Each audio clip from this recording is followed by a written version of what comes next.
Assalamualaikum warahmatullahi wabarakatuh. Nama saya adalah Raihan Naufal Muyasar, mahasiswa UT dalam Prodi Sastra Inggris dan bidang minat penerjemahan. Pada waktu ini, saya akan mempresentasikan tentang tugas 3 bahasa Indonesia tentang esai dari sebuah artikel tentang kebahasaan Indonesia. Pada kesempatan kali ini, topik yang akan dibahas adalah mengenai AICIS membuat posisi bahasa Indonesia semakin kuat di mata internasional. Pada pendahuluan, bahasa Indonesia adalah bahasa persatuan kita sejak Sumpah Pemuda tahun 1928. Bahasa Indonesia menjadi identitas nasional yang mampu menyatukan keberagaman suku, adat, dan budaya di Indonesia. Namun, di era globalisasi seperti sekarang, kita menghadapi sebuah tantangan besar. Masuknya budaya asing, penggunaan bahasa Inggris yang semakin dominan, serta kebiasaan bahasa gaul dan campuran di media sosial membuat bahasa Indonesia perlu dijaga dengan lebih serius. Karena itu, penting bagi kita untuk memahami mengapa bahasa Indonesia harus dipertahankan, apa tantangannya, dan bagaimana konkret yang bisa kita lakukan.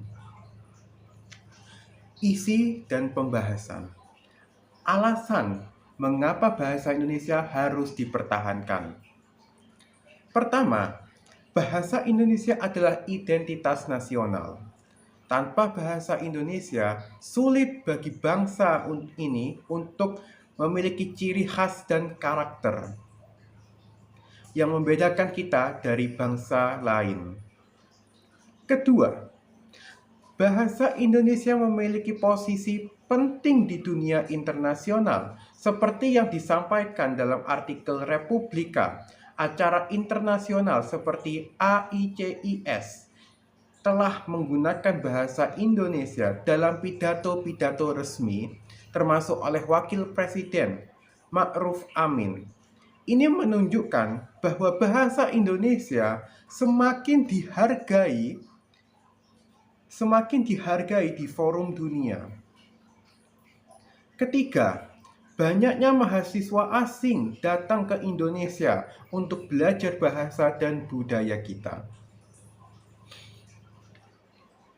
Pada tahun 2017 saja, tercatat hampir 7.000 mahasiswa asing menempuh pendidikan di Indonesia, dengan jumlah ini terus bertambah. Ini membuktikan bahwa bahasa Indonesia semakin diminati secara global. Kendala dalam mempertahankan bahasa Indonesia. Meski begitu, tidak bisa menutup mata bahwa banyak tantangan yang muncul.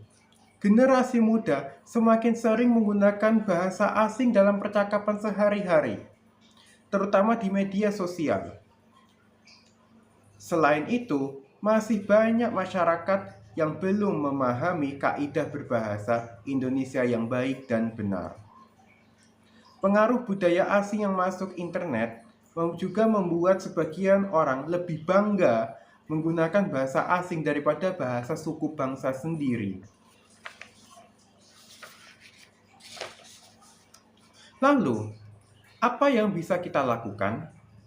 Pertama, membiasakan diri menggunakan bahasa Indonesia yang baik dan benar dalam situasi formal, seperti saat representasi, seperti yang saya lakukan ini, menulis tugas, dan berkomunikasi di ruang publik.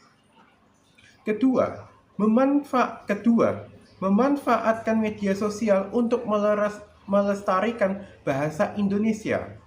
Misalnya, membuat video edukasi, konten literasi, puisi, atau cerita pendek yang menggunakan bahasa Indonesia yang benar. Media sosial adalah ruang yang sangat efektif untuk menyebarkan pengaruh positif bagi budaya dan bangsa.